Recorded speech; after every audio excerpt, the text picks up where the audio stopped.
ਇਹ ਸੰਘਰਸ਼ ਬਹੁਤ ਸਿਸਟਮ ਨਾਲ ਚੱਲ ਰਿਹਾ ਬਾਈ ਜੀ। ਇਸ ਟਾਈਮ ਇਹਨੂੰ ਕੋਈ ਆਦਮੀ ਜਾਂ ਪਾਰਟੀ ਨਹੀਂ ਚਲਾ ਰਹੀ, ਇਹਨੂੰ ਦਸਮ ਪਾਤਸ਼ਾਹ ਚਲਾ ਰਹੇ ਆ। ਅਸੀਂ ਇਹ ਚੀਜ਼ ਜੱਜਮੈਂਟ ਕਰੀ ਆ, ਸਾਰੇ ਧਰਮ ਸਾਰੀਆਂ ਜਾਤਾਂ ਇਕੱਠੀਆਂ ਹੋ ਗਈਆਂ। ਇੱਕ ਪਰਿਵਾਰ ਚਲਾਉਣਾ ਔਖਾ ਹੁੰਦਾ, ਉਹ ਪਰਿਵਾਰ ਦੇ 4 ਜੀ ਨਹੀਂ ਰਲ ਕੇ ਬਹਿੰਦੇ। ਹੈਰਾਨੀ ਹੁੰਦੀ ਆ ਵੀ ਇੰਨੀਆਂ ਜਾਤਾਂ, ਇੰਨੇ ਧਰਮ, ਇੰਨੇ ਤਰ੍ਹਾਂ ਦੇ ਲੋਕ ਇਕੱਠੇ ਹੋ ਗਏ। ਈਗੋ ਤਾਂ ਹੈ ਹੀ ਨਹੀਂ। ਅਸੀਂ ਪੰਜਾਬ 'ਚ ਜਦੋਂ ਮੰਨ ਲਓ ਕਾਲਜ ਜਾਂਦੇ ਹਾਂ, ਮਾੜੀ ਮੁੱਕੀ ਲੱਗ ਜੇ ਨਾ ਕੂਹਣੀ ਆਕੜਦੇ ਸੀ। ਹੁਣ ਨਾ ਐ ਵੀ ਤੁਸੀਂ ਜਾਓ, ਉਹ ਸਿਸਟਮ ਹੋ ਗਿਆ। ਹਰਿਆਣਾ, ਪੰਜਾਬ, ਪੂਰਾ ਇੰਡੀਆ ਦਾ ਹੀ ਇੱਥੇ ਇੰਨਾ ਕਿ ਏਕਾ ਹੋ ਗਿਆ ਵੀ ਇਹ ਵੱਡੀਆਂ ਸਰਕਾਰਾਂ ਦੀਆਂ ਜੜ੍ਹਾਂ ਪੁੱਟੂਗਾ। ਇਹਨਾਂ ਨੇ ਤਾਂ ਸਾਨੂੰ ਮਾਰਨਾ ਚਾਹਿਆ, ਪਰ ਇੱਥੇ ਅਸੀਂ ਜੁੜ ਗਏ।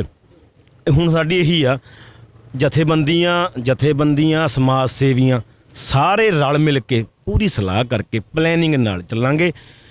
ਅਸੀਂ ਇੱਥੇ ਲੜਨ ਤਾਂ ਆਏ ਨਹੀਂ। ਜਿਹੜੇ ਸਾਹਮਣੇ ਫੌਜੀ ਬੈਠੇ ਆ, ਰੈਪਿਡ ਐਕਸ਼ਨ ਫੋਰਸ ਵਾਲੇ, ਉਹ ਵੀ ਸਾਡੇ ਭਰਾ। ਸਰਕਾਰ ਤਾਂ ਚਾਹੁੰਦੀ ਆ ਵੀ ਇਹ ਕੋਈ ਮਾੜਾ ਕੰਮ ਕਰਨ, ਕੋਈ ਗੋਲੀਬਾਰੀ ਚੱਲੇ, ਪਰ ਅਸੀਂ ਲੜਨ ਮਾਰਨ ਨਹੀਂ ਆਏ। ਅਸੀਂ ਨਾ ਭੀਖ ਮੰਗਣ ਆਏ, ਅਸੀਂ ਤਾਂ ਹੱਕ ਲੈਣ ਵਾਸਤੇ ਆਏ ਹਾਂ। ਅਸੀਂ ਫਾਲਤੂ ਚੀਜ਼ ਮੰਗਦੇ ਨਹੀਂ। ਇਹ ਕਹਿ ਰਹੇ ਹਾਂ, ਰੋਜ਼ ਕਹਿੰਦੇ ਆ। ਇਹ ਕਦੇ ਕਹਿ ਦਿੰਦੇ ਖਾਲਿਸਤਾਨੀ, ਕਦੇ ਕਹਿ ਦਿੰਦੇ ਜੀ ਸ਼ਹੀਨ ਬਾਗ ਵਾਲੇ, ਕਦੇ ਕੁਝ। ਸਪੋਜ਼ ਕਰ ਲਓ ਮੈਂ ਖਾਲਿਸਤਾਨੀ ਆ, ਤੁਸੀਂ ਐਂ ਕਰੋ, ਇਹ 3 ਕਾਲੇ ਕਾਨੂੰਨ ਅੱਜ ਵਾਪਸ ਕਰੋ, ਇਹ ਖਾਲਿਸਤਾਨੀ ਪਿੰਡ ਤੁਰ ਜਾਊਗਾ। ਜੇ ਇਹਨਾਂ ਨੂੰ ਲੱਗਦਾ ਵੀ ਇਹ ਖਾਲਿਸਤਾਨੀ ਹੈ, ਅੱਜ ਇਹ ਕਾਨੂੰਨ ਵਾਪਸ ਕਰ ਲੈਣ। ਇੱਥੇ ਕਿਹੜਾ ਸ਼ੌਂਕ ਆ ਕਿਸੇ ਨੂੰ ਬੈਠਣ ਦਾ, ਇੰਨੀ ਠੰਡ ਆ। ਪਰ ਸਾਡੇ ਵਾਸਤੇ ਠੰਡ ਕਰੋਨਾ ਕੋਈ ਵੱਡੀ ਬਿਮਾਰੀ ਨਹੀਂ। ਸਾਡੇ ਵਾਸਤੇ ਕਰੋਨਾ ਅੱਜ ਇਹ 3 ਕਾਲੇ ਕਾਨੂੰਨ, ਬੀਜੇਪੀ ਕਰੋਨਾ। ਸਾਡੇ ਵਾਸਤੇ ਕੋਈ ਦੁਸ਼ਮਣ ਨਹੀਂ, ਕੋਈ ਬੀਜੇਪੀ ਦੁਸ਼ਮਣ ਨਹੀਂ, ਕੋਈ ਤੋਮਰ ਦੁਸ਼ਮਣ ਨਹੀਂ, ਕੋਈ ਲੀਡਰ ਦੁਸ਼ਮਣ ਨਹੀਂ, ਕੋਈ ਗਰੇਵਾਲ ਦੁਸ਼ਮਣ ਨਹੀਂ। ਅਸੀਂ ਕਹਿੰਦੇ ਹਾਂ ਸਾਡਾ ਜਿਹੜਾ ਹੱਕ ਆ ਸਾਨੂੰ ਦੇ ਦਿਓ। ਅਸੀਂ ਤਾਂ ਕਹਿੰਦੇ ਹਾਂ MSP ਲਾਗੂ ਕਰੋ। ਅਸੀਂ ਕਹਿੰਦੇ ਸਵਾਮੀਨਾਥਨ ਦੀ ਰਿਪੋਰਟ ਲਾਗੂ ਕਰੋ। ਉਹ ਤੁਸੀਂ ਲਾਗੂ ਨਹੀਂ ਕਰਦੇ। ਤੁਸੀਂ ਕਹਿੰਦੇ ਤੁਹਾਡੇ ਵਾਸਤੇ ਕਾਨੂੰਨ ਲਿਆਏ, ਤੁਹਾਨੂੰ ਸਮਝ ਨਹੀਂ ਆ ਰਹੀ। ਹੈਰਾਨੀ ਹੁੰਦੀ ਆ ਮੋਦੀ ਨੂੰ, ਬੀਜੇਪੀ ਨੂੰ ਤੇ ਗੋਦੀ ਮੀਡੀਆ ਨੂੰ ਇਹ ਬਿੱਲ ਸਮਝ ਆ ਗਏ। ਜਿਹੜੇ ਸਾਡੇ ਪੀੜ੍ਹੀਆਂ ਦੀਆਂ ਪੀੜ੍ਹੀਆਂ ਲੰਘ ਗਈਆਂ ਖੇਤੀ ਕਰਦੇ ਹੋਏ, ਸਾਨੂੰ ਇਹ ਕਾਨੂੰਨ ਸਮਝ ਨਹੀਂ ਆਏ। ਇਸ ਕਰਕੇ ਸੋਚਣ ਦੀ ਗੱਲ ਆ, ਉਹ ਪ੍ਰਮਾਤਮਾ ਸਾਡੇ ਨਾਲ ਆ। ਸ਼ਾਂਤੀ ਨਾਲ ਬੈਠੇ ਆ, ਸਬਰ ਨਾਲ ਬੈਠੇ ਰਹਾਂਗੇ।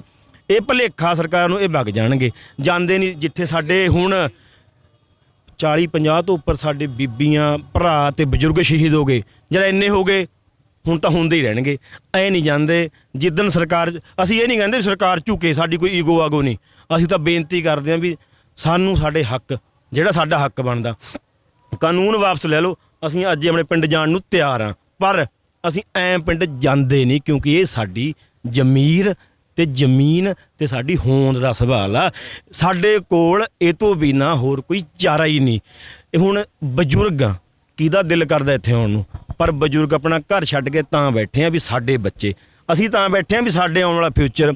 ਸਾਨੂੰ ਮਾਣ ਵੀ ਆ ਵੀ ਪਹਿਲਾਂ 47 ਸਾਡੇ ਬਜ਼ੁਰਗਾਂ ਨੇ ਦੇਖੀ, ਫਿਰ 84 ਸਾਡੇ ਬਜ਼ੁਰਗਾਂ ਨੇ ਦੇਖੀ, ਹੁਣ ਅਸੀਂ 2020 ਵੀ ਦੇਖ ਲਿਆ, 21 'ਚ ਵੀ ਆ ਗਏ। ਸਾਨੂੰ ਤਾਂ ਇੰਨਾ ਸੀਗਾ ਵੀ ਸ਼ਾਇਦ 2021 ਜਿੱਦਣ ਚੜ੍ਹਿਆ ਵੀ ਸ਼ਾਇਦ ਮੋਦੀ ਸਰਕਾਰ ਨੂੰ ਕੋਈ ਸ਼ਰਮ ਆ ਜੇ ਵੀ ਇਹਨਾਂ ਦੇ ਇੰਨੇ ਬਜ਼ੁਰਗ, ਬੀਬੀਆਂ, ਬੱਚੇ ਸ਼ਹੀਦ ਹੋ ਗਏ, ਵੀ ਚਲੋ ਇਹਨਾਂ ਦਾ ਕਾਨੂੰਨ ਵਾਪਸ ਲੈ ਲਈਏ, ਕਾਲੇ ਇਹ ਪਿੰਡ ਚਲੇ ਜਾਣਗੇ। ਹੈਰਾਨੀ ਹੁੰਦੀ ਹੈ, ਇੱਕ ਪਾਸੇ ਸਰਕਾਰ ਕਹਿੰਦੀ ਆ ਵੀ ਅਸੀਂ ਤੁਹਾਡੇ ਹੱਕ ਦੀ ਗੱਲ ਕਰਦੇ ਹਾਂ। ਜੇ ਸਾਡੇ ਹੱਕ ਦੀ ਗੱਲ ਕਰਦੇ ਹਾਂ, ਜਦੋਂ ਸਾਰਾ ਸੰਸਾਰ ਕਰੋਨਾ ਨਾਮ ਦੀ ਬਿਮਾਰੀ ਨਾਲ ਤੜਫ ਰਿਹਾ, ਅਮਰੀਕਾ ਵਰਗੇ ਕੰਟਰੀ ਦਾ ਬੁਰਾ ਹਾਲ ਹੋ ਗਿਆ, ਇਹ ਉਸ ਟਾਈਮ ਸਾਈਡ 'ਚੋਂ ਕੱਢ ਕੇ ਬਿੱਲ ਕਿਉਂ ਲਿਆਏ? ਜੇ ਸਾਡੇ ਹੱਕ ਵਾਸਤੇ, ਸਾਡੇ ਪੱਖ ਵਾਸਤੇ ਕਾਨੂੰਨ ਸੀਗੇ, ਇਹ ਵੇਟ ਕਰ ਲੈਂਦਾ। ਇਹ ਕਰੋਨਾ ਜਦੋਂ ਖਤਮ ਹੁੰਦਾ ਉਦੋਂ ਬਹਿਸ ਹੁੰਦੀ। ਸਾਡੇ ਜਿਹੜੇ ਜਥੇਬੰਦੀਆਂ ਦੇ ਆਗੂ ਆ, ਸਾਡੇ ਜਿਹੜੇ ਵਧੀਆ ਵਿਦਵਾਨ, ਉਹ ਲੋਕ ਜਾਂਦੇ ਜਿਹਨੂੰ ਪਰਖ ਸੀ ਕਾਨੂੰਨਾਂ ਦੀ, ਉਹ ਕਰਦੇ। ਸਾਡੇ ਹੱਕ ਦੇ ਹੁੰਦੇ ਅਸੀਂ ਭੱਜ ਕੇ ਪ੍ਰਵਾਨ ਕਰ ਲੈਂਦੇ। ਜਦ ਸਾਡੇ ਹੱਕ ਦੇ ਨਹੀਂ, ਤੁਸੀਂ ਲਿਆਇਓ। ਪਹਿਲਾਂ ਤਾਂ ਤੁਸੀਂ ਉਦੋਂ ਹੀ ਸ਼ੱਕ 'ਚ ਆ ਕੇ ਜਦੋਂ ਤੁਸੀਂ ਉਹਨੂੰ ਚੋਰ ਰਸਤੇ 'ਚੋਂ ਲੈ ਆਏ। ਇਸ ਲਈ ਹੁਣ ਅੱਜ ਕੱਲ੍ਹ ਕੌਣ ਪੜ੍ਹਿਆ ਲਿਖਿਆ ਨਹੀਂ ਹੈਗਾ। ਸਾਰੇ, ਜੇ ਪਹਿਲਾਂ ਕੋਈ ਅਨਪੜ੍ਹ ਸੀਗਾ, ਸਾਰਿਆਂ ਦੇ ਬੱਚੇ ਪੜ੍ਹੇ ਲਿਖੇ ਹੋ ਗਏ, ਸਾਰਿਆਂ ਦੇ ਬੱਚੇ ਫੋਰਨ ਕੰਟਰੀਆਂ 'ਚ ਚਲੇ ਗਏ। ਅਮਰੀਕਾ ਵਰਗੇ, ਕੈਨੇਡਾ ਵਰਗੇ ਕਹਿ ਰਹੇ ਆ ਵੀ ਇਹ ਕਾਨੂੰਨ ਗਲਤ ਆ। ਅਸੀਂ ਲਾਗੂ ਕਰਕੇ ਦੇਖ ਲਿਆ। ਸਾਡੇ ਅਮਰੀਕਾ 'ਚ ਜਦੋਂ ਲਾਗੂ ਕੀਤਾ 80% ਕਿਸਾਨ ਸੀ, ਉਹ 20% 'ਤੇ ਆ ਗਏ। ਇਹ ਤਾਂ ਇੱਕ ਗਰੀਬ ਦੇਸ਼ ਆ। ਇੱਥੇ ਤਾਂ 80% ਲੋਕਾਂ ਦਾ ਅੰਨ ਪਾਣੀ, ਦਾਣਾ ਪਾਣੀ ਚੱਲਦਾ। ਇਹਨਾਂ ਨੂੰ ਪਤਾ ਹੀ ਨਹੀਂ, ਪਿੰਡਾਂ ਦਾ ਪਤਾ ਹੀ ਨਹੀਂ ਇਹਨਾਂ ਨੂੰ, ਜ਼ਮੀਨੀ ਸਤਰ ਦੀ ਨੌਲੇਜ ਹੀ ਨਹੀਂ। ਪਿੰਡਾਂ 'ਚ ਤਾਂ ਬਾਈ ਜੀ, ਚਾਹੇ ਕੋਈ ਜਾਤ ਪਾਤ ਆ, ਚਾਹੇ ਗਵਾਂਢੀ ਆ, ਮੰਗ ਕੇ ਜਦੋਂ ਕੋਈ ਵਿਆਹ ਹੁੰਦਾ, ਇੱਕ ਦੂਜੇ ਦਾ ਸਾਥ ਦਿੰਦੇ ਆ, ਪੈਸੇ ਦਿੰਦੇ ਆ। ਆੜਤੀ ਸਾਡਾ ATM ਆ, ਇਹ ਚੌਰੇ ਬੰਦੇ ਨੂੰ ਪਤਾ ਹੀ ਨਹੀਂ। 80-90% ਲੋਕ ਜਦੋਂ ਮੌਕੇ 'ਤੇ ਪੈਸੇ ਦੀ ਲੋੜ ਪੈਂਦੀ ਆ, ਉਹ ਕਿਸੇ ਹੋਰ ਨੂੰ ਫੋਨ ਨਹੀਂ ਕਰਦੇ, ਉਹ ਆੜਤੀ ਨੂੰ ਫੋਨ ਕਰਦੇ ਆ ਵੀ ਬਾਊ ਜੀ ਪੈਸੇ ਦੀ ਲੋੜ ਆ। ਮੰਨ ਲਓ ਮੇਰੀ ਫਸਲ ਜਾਣੀ ਹੈ ਮੰਡੀ 'ਚ 2 ਲੱਖ ਦੀ, ਪਰ ਜਦੋਂ ਅਸੀਂ ਮੰਡੀ 'ਚ ਫਸਲ ਗੇਰਦੇ ਹਾਂ ਆੜਤੀ ਤੋਂ ਸਾਨੂੰ ਆਸ ਹੁੰਦੀ ਆ, ਅਸੀਂ ਆੜਤੀ ਨੂੰ ਕਹਿੰਦੇ ਆ ਵੀ ਨਹੀਂ ਸਾਡੀ ਫਸਲ 2 ਲੱਖ ਦੀ ਆਈ ਹੈ ਪਰ ਮੈਨੂੰ ਵਿਆਹ 'ਚ 5 ਲੱਖ ਦੀ ਲੋੜ ਆ। ਆੜਤੀਆ 5 ਲੱਖ ਦਿੰਦਾ ਵੀ ਕੋਈ ਗੱਲ ਨਹੀਂ ਅਗਲੇ ਸਾਲ ਫਸਲ ਫੇਰ ਆ ਜਾਊਗੀ। ਤੇ ਸਭ ਤੋਂ ਵੱਡੀ ਗੱਲ ਇਹ ਲੋਕਾਂ ਨੂੰ ਪਤਾ ਹੀ ਨਹੀਂ, ਜਿਹੜੇ ਬੇਜ਼ਮੀਨੇ ਲੋਕ ਆ ਨਾ ਪਿੰਡਾਂ 'ਚ, ਜਿਹੜੇ ਆਪਾਂ ਕਈ ਠੇਕੇਦਾਰ ਤਾਂ ਜ਼ਮੀਨਾਂ ਵਾਲੇ ਠੇਕੇ 'ਤੇ ਲੈਂਦੇ ਆ, ਕਈ ਬੇਜ਼ਮੀਨੇ ਲੋਕ ਜ਼ਮੀਨਾਂ ਠੇਕੇ 'ਤੇ ਲੈਂਦੇ ਆ। ਇਹ ਬੰਦਿਆਂ ਨੂੰ ਇਹ ਨਹੀਂ ਪਤਾ ਉਹਨਾਂ ਦਾ ਗੁਜ਼ਾਰਾ ਨਹੀਂ ਚੱਲਦਾ, ਉਹ ਠੇਕੇ 'ਤੇ ਜ਼ਮੀਨ ਤਾਂ ਲੈਂਦੇ ਆ। ਉਹ ਆੜਤੀਆਂ ਨੂੰ ਕਹਿੰਦੇ ਆ ਵੀ ਮੈਂ 20 ਕਿੱਲੇ ਜਾਂ 5 ਕਿੱਲੇ ਠੇਕੇ 'ਤੇ ਲੈ ਲੇ, ਮੈਨੂੰ ਠੇਕਾ ਦੇਣ ਜੋਗਾ ਪੈਸਾ ਦਿਓ। ਆੜਤੀ ਨੇ ਉਹਨੂੰ ਪੈਸਾ ਦਿੱਤਾ ਕਿ ਉਹਨੇ ਜ਼ਮੀਨ ਠੇਕੇ 'ਤੇ ਲੈ ਲਈ, ਆੜਤੀ ਕੋਲ ਫਸਲ ਚੱਲ ਗਈ, ਆੜਤੀ ਦੇ ਘਰ ਵਸ ਗਿਆ, ਉਧਰ ਉਹ ਠੇਕੇ ਨਾਲ ਉਹ ਬੇਜ਼ਮੀਨੇ ਦਾ ਸਰਕਲ ਚੱਲ ਗਿਆ। ਇਹਨਾਂ ਨੂੰ ਐ ਨਹੀਂ ਪਤਾ ਵੀ ਰੋਟੀ ਖਾਂਦਾ ਕਿੱਥੇ ਹੈ, ਕਿਉਂਕਿ ਇਹਨਾਂ ਕੋਲ ਤਾਂ ਕਰੋੜਾਂ ਰੁਪਏ ਡੇਲੀ ਕਮਾਉਣ ਵਾਲੇ ਆ। ਕਿਸਾਨ ਤਾਂ ਵਿਚਾਰਾ ਥੋੜ੍ਹੀ ਜਿਹੀ 2 ਡੰਗ ਦੀ ਰੋਟੀ ਖਾ ਕੇ ਕੰਮ ਸਾਰ ਲੈਂਦਾ। ਦੂਜੀ ਗੱਲ, ਮਰਦੇ ਸਾਨੂੰ ਮਾਰਨਗੇ, ਸਭ ਤੋਂ ਐਂਡ 'ਚ ਕਿਸਾਨ ਮਰੂਗਾ। ਕਿਸਾਨ ਤਾਂ ਜੇ ਉਹਦੇ ਕੋਲ ਬਿੱਗਾ ਜ਼ਮੀਨ ਵੀ ਹੈ ਨਾ, ਉੱਥੇ ਵੀ ਆਪਣੇ ਖਾਣ ਜੋਗੀ ਫਸਲ ਸਬਜ਼ੀ ਬੀਜ ਕੇ ਖਾਣਾ ਖਾ ਲੇਗਾ, ਨੂਨ ਨਾਲ ਵੀ ਖਾ ਲੂਗਾ। ਪਰ ਇਹ ਲੋਕ ਨਹੀਂ ਖਾ ਸਕਦੇ, ਇਹ ਲੋਕ ਨਹੀਂ ਰਹਿ ਸਕਦੇ। ਇਹ ਜਿਹੜਾ ਅੰਦੋਲਨ ਆ ਇਹ ਕਿਸਾਨਾਂ ਦਾ ਅੰਦੋਲਨ ਨਹੀਂ ਰਿਹਾ, ਇਹ ਇਨਸਾਨਾਂ ਦਾ ਅੰਦੋਲਨ ਆ, ਇਹ ਇਨਸਾਨੀਅਤ ਦਾ ਅੰਦੋਲਨ ਆ। ਇਹ 'ਚ ਕੋਈ ਜਾਤ ਨਹੀਂ, ਜਿੰਨੀਆਂ ਜਾਤਾਂ ਜਿੰਨੇ ਧਰਮ ਸਾਰੇ ਧਰਮ ਆ ਕਿ ਇਹ 'ਚ ਕਿਸਾਨ, ਜ਼ਿਮੀਂਦਾਰ, ਮਜ਼ਦੂਰ, ਵਪਾਰੀ, ਛੋਟੇ ਵਪਾਰੀ, ਵੱਡੇ ਵਪਾਰੀ, ਝੁੱਗੀ ਵਾਲੇ, ਝੌਂਪੜੀ ਵਾਲੇ, ਛੋਟੇ ਦੁਕਾਨਦਾਰ, ਆਮ ਜੌਬਾਂ ਕਰਨ ਵਾਲੇ ਸਾਰੇ ਆ ਗਏ। ਕਿਉਂਕਿ ਆਟਾ ਤਾਂ ਖੇਤ 'ਚੋਂ ਹੀ ਜਾਂਦਾ, ਆਟਾ ਤਾਂ ਵੀ ਬਾਹਰੋਂ ਜਿਹੜੇ ਹੁਣ ਦਿੱਲੀ ਆ ਜਿੱਥੇ ਦੁੱਧ, ਹੁਣ ਦਿੱਲੀ ਵਾਲੇ ਕੀ ਕਹਿੰਦੇ ਆ, ਇੱਕ ਦਿੱਲੀ ਦੀ ਬੀਬੀ ਦਾ ਬਿਆਨ ਹੈ, ਉਹ ਕਹਿੰਦੀ ਵੀ ਤੁਸੀਂ ਸਾਨੂੰ ਡਰਾਉਂਦੇ ਸੀ ਇਹ ਖਾਲਿਸਤਾਨੀ ਵੀ ਸਾਡੇ ਦਿੱਲੀ 'ਚ 20 ਤੋਂ ਲੈ ਕੇ 50 ਰੁਪਏ ਪਾਣੀ ਦੀ ਬੋਤਲ ਮਿਲਦੀ ਆ, ਵੀ ਜਿਨ੍ਹਾਂ ਨੂੰ ਤੁਸੀਂ ਖਾਲਿਸਤਾਨੀ ਕਹਿੰਦੇ ਹੋ ਇੱਥੇ ਤਾਂ ਦੁੱਧ ਦੇ ਲੰਗਰ, ਬਦਾਮਾਂ ਦੇ ਲੰਗਰ ਚੱਲ ਗਏ। ਵੀ ਜੇ ਇਹ ਖਾਲਿਸਤਾਨੀ ਆ, ਅਸੀਂ ਤਾਂ ਖਾਲਿਸਤਾਨੀ ਨੂੰ ਕਹਿੰਦੇ ਆ ਵੀ ਸਾਨੂੰ ਅਡਾਪਟ ਕਰ ਲਓ। ਕਿਉਂਕਿ ਖਾਲਿਸਤਾਨ ਦੀ ਪਰਿਭਾਸ਼ਾ ਹੀ ਨਹੀਂ ਪਤਾ ਲੋਕਾਂ ਨੂੰ। ਇਹਨਾਂ ਨੇ ਤਾਂ ਇੱਕ ਪ੍ਰੋਪੋਗੰਡਾ ਇਹ ਕਰਤਾ ਵੀ ਪਤਾ ਨਹੀਂ ਖਾਲਿਸਤਾਨ ਕੀ, ਜੇ ਖਾਲਿਸਤਾਨ ਵੀ ਉਹ 'ਚ ਪਤਾ ਨਹੀਂ ਨਿਹੰਗੇ ਫਿਰਨਗੇ, ਪਤਾ ਨਹੀਂ ਮਾਰਕਟਾਈ ਹੋ ਜੂਗੀ। ਹੁਣ ਪੰਜਾਬ 'ਚ ਰਹਿੰਦੇ ਆ, ਮੇਰੇ ਪਿੰਡ ਬਾਈ ਜੀ ਇੱਕ ਪਰਿਵਾਰ ਆ ਹਿੰਦੂਆਂ ਦਾ, ਸਾਡੇ ਗੁਆਂਢੀ ਪਿੰਡ 'ਚ 2 ਪਰਿਵਾਰ ਆ ਮੁਸਲਮਾਨਾਂ ਦੇ। ਸਾਡਾ ਤਾਂ ਸਾਰਾ ਪਿੰਡ ਉਹ ਹਿੰਦੂਆਂ ਨੂੰ ਐਂ ਚੱਕੀ ਫਿਰਦਾ, ਪਤਾ ਹੀ ਨਹੀਂ। ਉਹਨਾਂ ਨੂੰ ਕਹਿੰਦੇ ਜੱਟ ਹਿੰਦੂ, ਮੁਸਲਮਾਨਾਂ ਦਾ ਸਾਰਾ ਏਰੀਆ ਕਦਰ ਕਰਦਾ, ਕੋਈ ਲੜਾਈ ਹੈ ਹੀ ਨਹੀਂ। ਅਸਲ 'ਚ ਜ਼ਮੀਨੀ ਸਤਰ 'ਤੇ ਕੋਈ ਲੜਾਈ ਹੈ ਹੀ ਨਹੀਂ। ਇਹ ਤਾਂ ਵੋਟਾਂ ਕਰਕੇ ਹੁਣ ਹਰਿਆਣਾ ਪੰਜਾਬ ਕਿਉਂ ਵੰਡਿਆ ਹੋਇਆ ਸੀ ਇਹਨਾਂ ਨੇ? SYL ਨਹਿਰ ਦਾ ਮੁੱਦਾ ਕੀ ਸੀ ਵੀ ਜੇ ਇਕੱਠੇ ਹੋ ਗਏ, ਜਦ ਇੱਕਾ ਹੋ ਗਿਆ, ਇੱਕ ਕਰਪਟ ਲੀਡਰ ਖਤਮ ਆ, ਇੱਕ ਨੇ BJP ਵਾਲਿਆਂ ਨੇ ਹੁਣ ਰੌਲਾ ਮੁੱਦਾ ਖੜਾ ਕਰਤਾ। ਉੱਥੇ ਹਰਿਆਣੇ ਵਾਲੇ ਬੈਠੇ ਸੀ, ਅਸੀਂ ਬੈਠੇ ਸੀ, ਉਹ ਕਹਿੰਦੇ ਵੀ ਤੁਸੀਂ ਪੰਜਾਬ ਵਾਲੇ ਤੁਸੀਂ ਇਕੱਠੇ ਬੈਠੇ ਹੋ ਹਰਿਆਣੇ ਵਾਲੇ ਨਾਲ, ਤੁਸੀਂ SYL ਨਹਿਰ ਦਾ ਪਾਣੀ ਨਹੀਂ ਦਿੰਦੇ। ਅਸੀਂ ਕਿਹਾ ਵੀ ਕੋਈ ਗੱਲ ਨਹੀਂ, ਇਹ ਸਾਡੇ ਭਰਾ ਨੇ ਸਾਨੂੰ ਪਾਣੀ ਪੁਣ ਦਾ ਚੱਕਰ ਹੀ ਕੋਈ ਨਹੀਂ, ਪਾਣੀ ਲੈ ਲੈਣ। ਉਹਨਾਂ ਨੇ ਕੁਐਸਚਨ ਉਹਨੂੰ ਕਰ ਲਿਆ ਹਰਿਆਣੇ ਵਾਲਿਆਂ ਨੂੰ, ਕਹਿੰਦੇ ਵੀ ਤੁਸੀਂ ਇਹਨਾਂ ਨਾਲ ਬੈਠੇ ਹੋ, ਤੁਹਾਨੂੰ ਪਾਣੀ ਨਹੀਂ ਦਿੰਦੇ। ਉਹ ਕਹਿੰਦੇ 1966 ਤੋਂ ਪਹਿਲਾਂ ਅਸੀਂ ਪੰਜਾਬੀ ਸੀ, ਅਸੀਂ ਹਰਿਆਣਵੀ ਹੈ ਹੀ ਨਹੀਂ, ਤੁਸੀਂ ਸਾਨੂੰ ਸਾਡਾ ਪੰਜਾਬ ਇੱਕ ਕਰ ਦਿਓ, ਪਾਣੀ ਦੇ ਮਾਲਕ ਅਸੀਂ ਆ। ਠੀਕ ਹੈ ਨਾ? ਪਾਣੀ ਦਾ ਰੌਲਾ ਤਾਂ ਫੇਰ ਰਹੇਗਾ ਜੇ ਸਾਡੇ ਕੋਲ ਜ਼ਮੀਨ ਰਹੇਗੀ। ਜੇ ਸਾਡੇ ਕੋਲ ਜ਼ਮੀਨ ਨਾ ਰਹੀ, ਪਾਣੀ ਕਿੱਦਾਂ ਕੀ ਕਰਾਂਗੇ? ਦੂਜੀ ਗੱਲ, ਹੁਣ ਅਸੀਂ ਪਿੰਡਾਂ 'ਚ ਰਹਿੰਦੇ ਹਾਂ, 70 ਸਾਲ ਤਾਂ ਇਹ ਲੋਕਾਂ ਨੇ ਸਾਡੇ ਵਾਸਤੇ ਕੁਝ ਕਰਿਆ ਨਹੀਂ ਗਿਆ। ਇਹ 'ਚ ਕਾਂਗਰਸ ਵੀ ਆਈ, ਕਈ ਸਾਲ BJP ਵੀ ਰਹਿ ਗਈ, ਸਾਨੂੰ ਇਹ ਲੁੱਟ ਕੇ ਖਾ ਗਏ। ਇੱਕ ਕਿਸਾਨ ਆ ਜਿਹੜਾ ਇਮਾਨਦਾਰੀ ਦੀ, ਮਿਹਨਤ ਦੀ, ਮਿੱਟੀ 'ਚ ਮਿੱਟੀ ਹੋ ਕੇ ਧੁੱਪਾਂ 'ਚ ਸਿਆਲ 'ਚ ਜਿਹੜਾ ਕਮਾਈ ਕਰਦਾ 1 ਨੰਬਰ ਦੀ, ਨਹੀਂ ਸਭ ਠੱਗ ਆ, ਸਭ ਚੋਰ ਆ। ਇਹ ਫੇਰ ਨਹੀਂ ਸੁਣਦੇ। ਗਰੀਬ ਲੋਕ ਦੀ ਤਾਂ ਪੁੱਛਦੇ ਹੀ ਨਹੀਂ। ਹਜੇ ਕਈ ਲੋਕ, ਵੈਸੇ ਤਾਂ ਸਾਰਾ ਇੰਡੀਆ ਆ ਗਿਆ, ਪਰ ਫੇਰ ਵੀ ਬਹੁਤ ਲੋਕ ਹਜੇ ਘਰਾਂ ਦੇ ਅੰਦਰ ਬੈਠੇ, ਉਹਨਾਂ ਨੂੰ ਆਏ ਆ ਵੀ ਸਾਨੂੰ ਕੋਈ ਫਰਕ ਨਹੀਂ ਪੈਣਾ। ਪਰ ਜਦੋਂ ਕਿਸਾਨ ਦੀ ਜ਼ਮੀਨ ਨਾ ਰਹੀ, ਅਡਾਨੀ ਅਬਾਨੀ ਦਾ 2 ਨੇਮ ਆ ਜਿਹੜੇ ਸਾਨੂੰ ਪਤਾ, ਐ ਨਹੀਂ ਪਤਾ ਇਹਨਾਂ ਦੇ ਬਾਪ ਉੱਪਰ ਕਿੰਨੇ ਕੁ ਬੈਠੇ ਆ। ਜਦੋਂ ਉਹ ਲੋਕ ਆ ਗਏ, ਜਦੋਂ ਬਾਜ਼ਾਰੀਕਰਨ ਹੋ ਗਿਆ, ਭੰਡਾਰੀਕਰਨ ਹੋਣ ਲੱਗ ਗਿਆ, ਇਹ ਤਾਂ ਲੋਕ ਖਾ ਜਾਣਗੇ ਵੱਢ ਕੇ। ਜਦ ਆਪਾਂ ਹੁਣ ਦੇਖਦੇ ਹਾਂ ਵੀ ਆਪਾਂ ਨੂੰ ਹੁਣ ਕਿੰਨਾ ਰੌਲਾ ਪੈਂਦਾ ਵੀ ਹੁਣ ਫਲਾਣੇ ਵਪਾਰੀਆਂ ਨੇ ਜੀ ਜਮ੍ਹਾਂ ਕਰਕੇ ਪਿੱਛੋਂ ਇੰਨਾ ਜੋ ਰੇਟ 50 ਰੁਪਏ ਦਾ ਸੀਗਾ ਉਹ 1000 ਨੂੰ ਵੇਚਿਆ। ਜਦੋਂ ਸਰਕਾਰ ਨੇ ਖੁੱਲ੍ਹੀ ਛੂਟ ਦਿੱਤੀ ਵੀ ਤੁਸੀਂ ਵਪਾਰੀਕਰਨ ਕਰ ਸਕਦੇ ਹੋ, ਤੁਸੀਂ ਭੰਡਾਰੀਕਰਨ ਕਰ ਸਕਦੇ ਹੋ। ਭੰਡਾਰੀਕਰਨ, ਮੇਰੀ ਗੱਲ ਸੁਣੋ, ਜੋ ਫਸਲ ਆ ਉਹਨੂੰ ਇਕੱਠਾ ਕਰਕੇ ਕੌਣ ਰੱਖ ਸਕਦਾ? ਅਸੀਂ ਕਿਸਾਨ ਤਾਂ, ਸਾਡੇ ਤਾਂ ਪਹਿਲਾਂ ਹੀ ਸਥਿਤੀ ਡਮਾਡੋਲ ਆ, ਅਸੀਂ ਤਾਂ ਇਕੱਠਾ ਕਰ ਤੋਂ ਰਹੇ। ਹੁਣ ਜਿਨ੍ਹਾਂ ਕੋਲ ਪੈਸੇ ਆ, ਜਿਨ੍ਹਾਂ ਕੋਲ ਅਰਬਾਂ ਰੁਪਈਆ, ਉਹ ਇਕੱਠਾ ਕਰ ਸਕਦੇ, ਉਹੀ ਇਕੱਠਾ ਕਰਨਗੇ। ਸਾਡੀ ਉਹ ਜ਼ਮੀਨ ਤੇ ਸਾਨੂੰ ਹੀ ਉਹ ਵੇਚ ਕੇ ਸਾਨੂੰ ਹੀ ਖਵਾਉਣਗੇ, ਸਾਨੂੰ ਹੀ ਕਹਿਣਗੇ ਪੁੱਤ ਇੰਨੇ ਰੁਪਏ ਨੂੰ ਲੈਣੀ ਹੈ ਲਓ, ਨਹੀਂ ਤੁਸੀਂ ਛਿੱਤਰ ਖਾਓ। ਠੀਕ ਹੈ ਨਾ? ਇਹਨਾਂ ਨੂੰ ਇਹ ਨਹੀਂ ਪਤਾ ਹੈਗਾ ਵੀ ਇਹ ਜਿਹੜੀ ਜ਼ਮੀਨ ਆਈ ਹੈ ਨਾ ਸਾਡੇ ਕੋਲ, ਇਹ ਬਹੁਤ ਜ਼ਿਆਦਾ, ਇਹਦਾ ਇੱਕ ਜ਼ਰਾ ਜਿਹੜਾ ਨਾ ਸਾਡੇ ਬਜ਼ੁਰਗਾਂ ਨੇ ਖੂਨ ਡੋਲਿਆ ਹੋਇਆ ਇੱਥੇ। ਬਾਬਾ ਬੰਦਾ ਸਿੰਘ ਬਹਾਦਰ ਇੱਥੋਂ ਇੱਧਰ ਦਿੱਲੀ ਦੇ ਪਰੇ ਜਾ ਸੋਨੀਪਤ ਦੇ ਕੋਲ ਜਿਉਂ ਲੰਘਿਆ ਸੀਗਾ, ਜਦੋਂ ਲਾਹੌਰ ਦੀ ਆਪਣੇ ਸਰਹੰਦ ਦੀ ਇੱਟ ਨਾਲ ਇੱਟ ਖੜਕਾਈ ਆ। ਕਿਉਂਕਿ ਅਸੀਂ ਤਾਂ ਉਹਨੇ ਮਜਾਰਾ ਸਿਸਟਮ ਖਤਮ ਕੀਤਾ, ਜ਼ਮੀਨਾਂ ਦੇ ਮਾਲਕ ਬਾਬਾ ਬੰਦਾ ਸਿੰਘ ਬਹਾਦਰ ਨੇ ਬਣਾਏ। ਹੁਣ ਇਹਨਾਂ ਨੂੰ ਅਸੀਂ ਮੈਂ ਜ਼ਮੀਨ ਕਿਵੇਂ ਦੇ ਦਈਏ? ਜਿਵੇਂ ਸਾਡੇ ਤੇ ਚਾਲਾਂ ਚੱਲ ਕੇ ਲੈਂਦੇ ਨੇ, ਇਹ ਜ਼ਮੀਨ ਭੁੱਲ ਜਾਣ ਵੀ ਸਾਡੇ ਤੋਂ ਜ਼ਮੀਨ ਲੈ ਲੈਣਗੇ। ਬਸ ਮੇਰਾ ਤਾਂ ਇੰਨਾ ਕਾ ਵੀ ਇਹਨਾਂ ਨੇ ਜੇ ਅੱਖ ਵੀ ਉਧਰ ਕੀਤੀ ਨਾ ਤੇ ਇਹਨਾਂ ਦਾ ਬੜਾ ਬੁਰਾ ਹਸ਼ਰ ਹੋਊਗਾ। ਇਹਨਾਂ ਨੇ ਜਿੰਨੇ ਸਰਕਾਰ ਬਣਨ ਤੋਂ ਬਾਅਦ ਜਿੰਨੇ ਕਾਨੂੰਨ ਲੈ ਕੇ ਆਏ ਆ, ਉਹਨਾਂ ਦਾ ਆਮ ਪਬਲਿਕ ਨੂੰ ਕੋਈ ਫਾਇਦਾ ਹੋਇਆ? GST ਲੈ ਕੇ ਆਏ। ਹੁਣ ਕੈਨੇਡਾ ਅਮਰੀਕਾ ਜਿੰਨੇ ਵੱਡੇ ਕੰਟਰੀ ਆ, ਬਹੁਤ ਪਾਵਰਫੁਲ ਕੰਟਰੀ ਆ, ਉਹਨਾਂ 'ਚ GST ਲੈਂਦੇ ਆ ਲੋਕ, ਦਿੰਦੇ ਆ, ਪਰ ਫੈਸਿਲਿਟੀ ਸਹੂਲਤਾਂ ਕਿੰਨੀਆਂ। ਇੱਥੇ GST ਤਾਂ ਕਹਿੰਦੇ ਸਾਨੂੰ ਸਾਰਾ ਦੇ ਦਿਓ। ਸਹੂਲਤ ਹਜੇ ਵੀ ਆਪਾਂ ਕਹਿੰਦੇ ਆ ਪੰਜਾਬ ਬਹੁਤ ਡਿਵੈਲਪ ਹੋ ਗਿਆ, ਪਰ ਪੰਜਾਬ 'ਚ ਹਜੇ ਵੀ ਬਹੁਤ ਸੜਕਾਂ ਕੱਚੀਆਂ ਨੇ। ਜੇ ਪੰਜਾਬ ਮੰਡੀ ਬੋਰਡ ਨਾ ਰਿਹਾ, ਹਜੇ ਤਾਂ ਪੰਜਾਬ ਮੰਡੀ ਬੋਰਡ ਕਰਕੇ ਪਿੰਡਾਂ ਦੀ ਸੜਕਾਂ ਮਾੜੀ ਮੋਟੀਆਂ ਬਣ ਜਾਂਦੀਆਂ। ਜੇ ਪੰਜਾਬ ਮੰਡੀ ਬੋਰਡ ਹੀ ਖਤਮ ਹੋ ਗਿਆ, ਸੜਕ ਨਹੀਂ ਬਣਨੀ। ਇਹਨਾਂ ਨੇ ਮੁੜ ਕੇ ਨੋਟਬੰਦੀ ਕੀਤੀ। ਨੋਟਬੰਦੀ 'ਚ ਤੰਗੀ ਕਿਹਨੂੰ ਆਈ? ਇਹਨਾਂ ਨੂੰ ਤਾਂ ਮੈਨੇਜਰ, ਬੈਂਕਾਂ ਦੇ ਮੈਨੇਜਰ ਘਰ ਜਾ ਕੇ ਨੋਟ ਦਿੰਦੇ ਰਹੇ। ਨੋਟਬੰਦੀ 'ਚ ਤੰਗੀ ਤਾਂ ਆਪਾਂ ਨੂੰ, ਆਮ ਲੋਕਾਂ ਨੂੰ, ਪਬਲਿਕ ਨੂੰ ਆਈ, ਜੋ ਲਾਈਨਾਂ 'ਚ ਲੱਗਦੇ ਰਹੇ। ਕਿਸੇ ਦੀ ਧੀ ਦਾ ਵਿਆਹ ਸੀ, ਕਿੰਨੇ ਕੇਸ ਬਣੇ ਜਿਹਦੀ ਧੀ ਦਾ ਵਿਆਹ ਸੀਗਾ, ਮੌਕੇ ਤੇ ਉਹਨੂੰ ਪੈਸੇ ਨਹੀਂ ਮਿਲੇ, ਕੋਈ ਫਾਇਆ ਲੈ ਕੇ ਮਰ ਗਿਆ, ਕਿਸੇ ਨੂੰ ਅਟੈਕ ਆ ਗਿਆ। ਇਹਨਾਂ ਨੂੰ ਕੀ ਫਰਕ ਪਿਆ?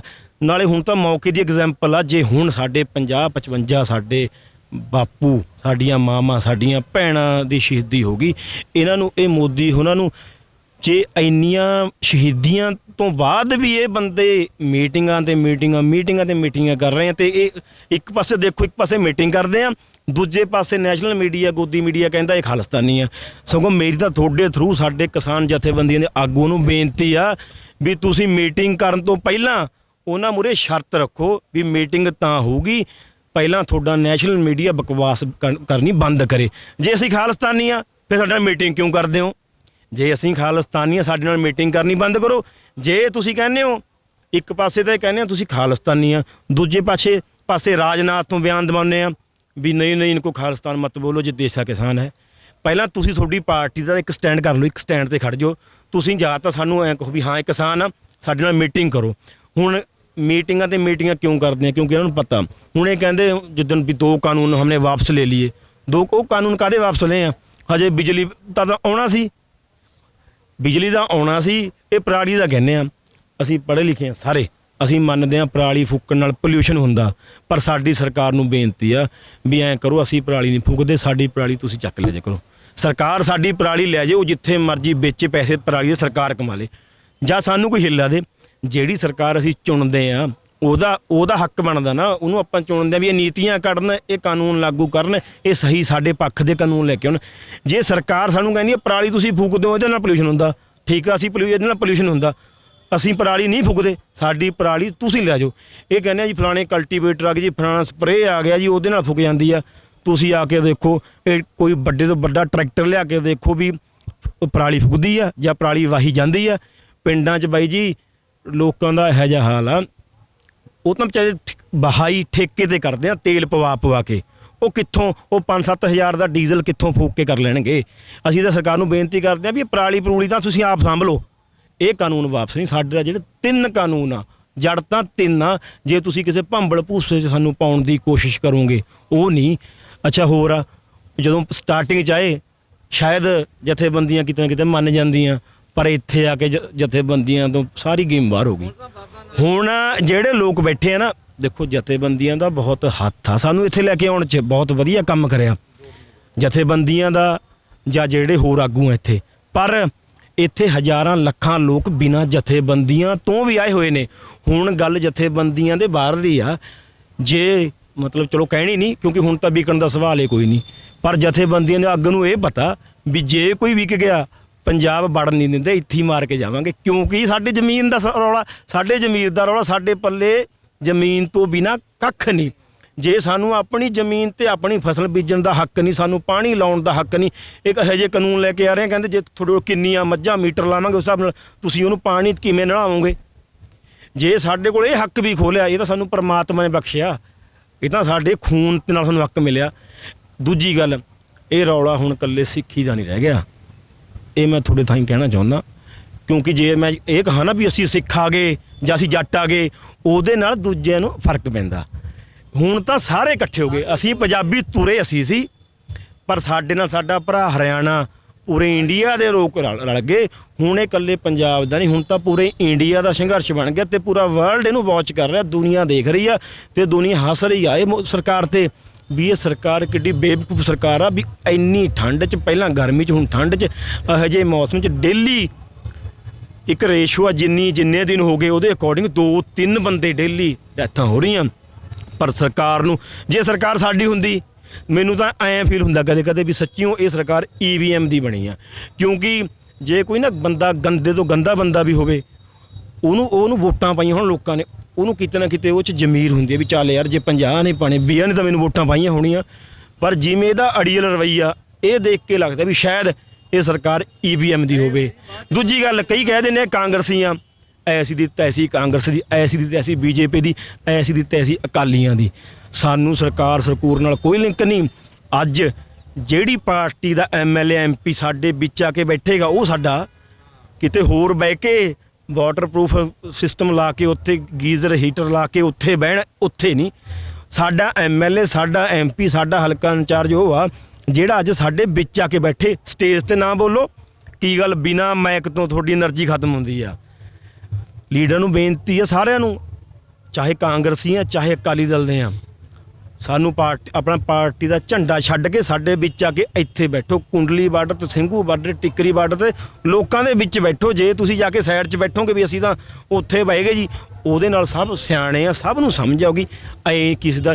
ਹੁਣ ਤਾਂ ਪ੍ਰਮਾਤਮਾ ਨੇ ਨਾ, ਅਸੀਂ ਗੱਲਾਂ ਕਰਦੇ ਹੁੰਦੇ ਵੀ ਜਿਹੜਾ ਇਹ ਅੰਦੋਲਨ ਆ ਇਹ ਮੋਦੀ ਨੇ ਨਹੀਂ ਕਰਾਇਆ, ਇਹ ਕਾਨੂੰਨ ਮੋਦੀ ਨੇ ਲੈ ਕੇ ਆਇਆ, ਉਹ ਪ੍ਰਮਾਤਮਾ ਦੀ ਖੇਡ ਆ। ਜੇ ਉਹਨੇ ਕਾਨੂੰਨ ਲਿਆਂਦੇ, ਇਹ ਕਾਨੂੰਨ ਕਰਕੇ ਅਸੀਂ ਇੱਕ ਹੋ ਗਏ। ਪੰਜਾਬ ਹਰਿਆਣਾ ਤਾਂ ਐਂ ਜੁੜ ਗਿਆ, ਜਿਨ੍ਹਾਂ ਤਾਂ ਐਂ ਹੁੰਦੇ ਸੀ ਟੇਢੇ, ਪੂਰਾ ਇੰਡੀਆ ਜੁੜ ਗਿਆ। ਪੂਰੇ ਇੰਡੀਆ 'ਚ ਜਿਹੜੇ ਲੋਕਾਂ ਨੂੰ ਐਂ ਸੀ ਪਤਾ ਨਹੀਂ ਪੰਜਾਬੀ ਕੌਣ ਆ, ਇਹ ਤਾਂ ਲੋਕ ਲੜਨ ਵਾਲੇ ਹੀ ਆ, ਉਹ ਮੈਸੇਜ ਚੱਲਿਆ ਗਿਆ। ਲੋਕਾਂ ਨੇ ਦੇਖ ਲਿਆ ਵੀ ਇਹ ਤਾਂ 35-40 ਦਿਨ ਤੋਂ ਸ਼ਹੀਦੀਆਂ ਦੇ ਰਿਹਾ, ਸ਼ਾਂਤਮਈ ਨਾਲ ਬੈਠੇ, ਇਹ ਲੜਨ ਵਾਲੇ ਕਿੱਥੇ ਆ।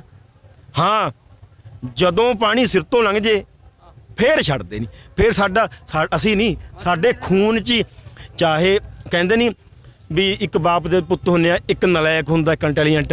ਸਮਝ ਲਓ ਵੀ ਸਾਡੇ ਦਾੜਾ ਨਹੀਂ, ਅਸੀਂ ਦਸਮ ਪਾਤਸ਼ਾਹ ਦੇ ਨਲਾਇਕ ਪੁੱਤਾਂ, ਪਰ ਖੂਨ ਤਾਂ ਉਸ ਦਸਮ ਪਾਤਸ਼ਾਹ ਦਾ। ਜੇ ਸਾਡੇ ਬਜ਼ੁਰਗਾਂ ਤੇ ਆਂਚ ਆਈ ਫਿਰ ਨਹੀਂ ਟਿਕਦੇ।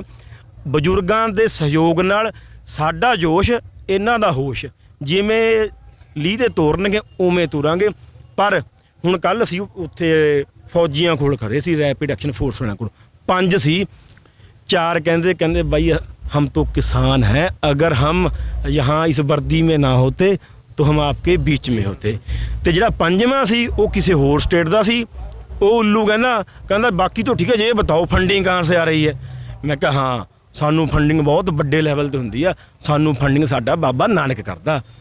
ਮੈਂ ਕਿਹਾ ਜਦੋਂ ਗੁਜਰਾਤ 'ਚ ਭੁਚਾਲ ਆਇਆ ਸੀ, ਜਦੋਂ ਸੁਨਾਮੀਆਂ ਆਉਣੀਆਂ, ਜਦੋਂ ਹੜ੍ਹ ਆਉਂਦਾ, ਉਦੋਂ ਖਾਲਸਾ ਏਡ ਪਹੁੰਚਦੀ ਆ, ਉਦੋਂ ਅਸੀਂ ਪਹੁੰਚਦੇ ਆ। ਉਦੋਂ ਤੁਸੀਂ ਕਿਉਂ ਨਹੀਂ ਕਹਿੰਦੇ ਇਹ ਖਾਲਸਤਾਨੀ, ਇਹ ਖੜਕੂ ਆ ਗਏ। ਅੱਛਾ, ਅਸੀਂ ਦੇਸ਼ ਲਈ ਮਰੀਏ ਫਿਰ ਸ਼ਹੀਦ, ਹੋਰਾਂ ਲਈ ਮਰੀਏ ਅਸੀਂ ਕ੍ਰਾਂਤੀਕਾਰੀ, ਸਾਡੇ ਹੱਕ ਦੀ ਗੱਲ ਕਰੀਏ ਅਸੀਂ ਆਤੰਕਵਾਦੀ, ਅਸੀਂ ਖੜਕੂ, ਅਸੀਂ ਬੇਈਮਾਨ, ਅਸੀਂ ਠੱਗ, ਅਸੀਂ ਚੋਰ। ਐਂ ਨਹੀਂ ਚੱਲਣਾ। ਪੀੜ੍ਹੀ ਬਦਲ ਗਈ। ਸਾਡੇ ਕੁਝ ਬਜ਼ੁਰਗ ਭੋਲੇ ਸੀ ਜਿਹੜੇ ਕਹਿੰਦੇ ਬਾਬੇ ਨਾਨਕ ਦੀ ਤੱਕੜੀ ਬਾਦਲ ਵਾਲੀ, ਪੰਜਾਬੀ ਬਾਬੇ ਜੀ ਵਾਲਾ, ਉਹ ਗੱਲਾਂ ਗਈਆਂ। ਜਿਹੜਾ MLA, ਜਿਹੜਾ MP, ਜਿਹੜੀ ਪਾਰਟੀ ਨੂੰ ਦੇਖ ਕੇ ਵੋਟ ਕਦੇ ਨਾ ਪਾਓ, ਬੰਦੇ ਨੂੰ ਦੇਖ ਕੇ ਵੋਟ ਪੈਣੀ ਹੈ ਐਤਕੀ। ਜਿਹੜਾ MLA MP ਸਾਡੇ ਵਿੱਚ ਆ ਕੇ ਖੜੂਗਾ, ਸਾਡੀ ਗੱਲ ਸੁਣੂਗਾ, ਉਹ ਸਾਡੇ ਪਿੰਡ ਵੜੂਗਾ। ਨਹੀਂ ਦੇਖਿਓ, ਲੋਕਾਂ ਨੇ ਪਿੰਡਾਂ 'ਚ ਵੜਨ ਨਹੀਂ ਦੇਣੇ, ਛਿੱਤਰ ਮਾਰ ਕੇ ਪਿੰਡੋਂ ਕੱਢਣਗੇ ਲੋਕ। ਕਿਉਂਕਿ ਇੱਥੇ ਬੈਠਣ ਦਾ ਸ਼ੌਂਕ ਥੋੜ੍ਹੀ ਆ। ਸਾਡੇ ਤਾਂ ਅੱਜ ਕਾਲੇ ਕਾਨੂੰਨ ਵਾਪਸ ਕਰੋ, ਅਸੀਂ ਤਾਂ ਅੱਜ ਅੱਛਾ ਹੋਰ ਅਸੀਂ ਨਵਾਂ ਸਾਲ ਨਹੀਂ ਮਨਾਇਆ। ਜਿੱਦਣ ਕਾਲੇ ਕਾਨੂੰਨ ਵਾਪਸ ਹੋਣਗੇ, ਇੱਥੋਂ ਸਿੱਧੀਆਂ ਟਰਾਲੀਆਂ ਦਰਬਾਰ ਸਾਹਿਬ ਜਾਣਗੀਆਂ। ਸਾਡਾ ਨਵਾਂ ਸਾਲ ਉਦੋਂ ਹੋਊਗਾ ਜਿੱਦਣ ਇਹ ਕਾਲੇ ਕਾਨੂੰਨ ਵਾਪਸ ਹੋਣਗੇ।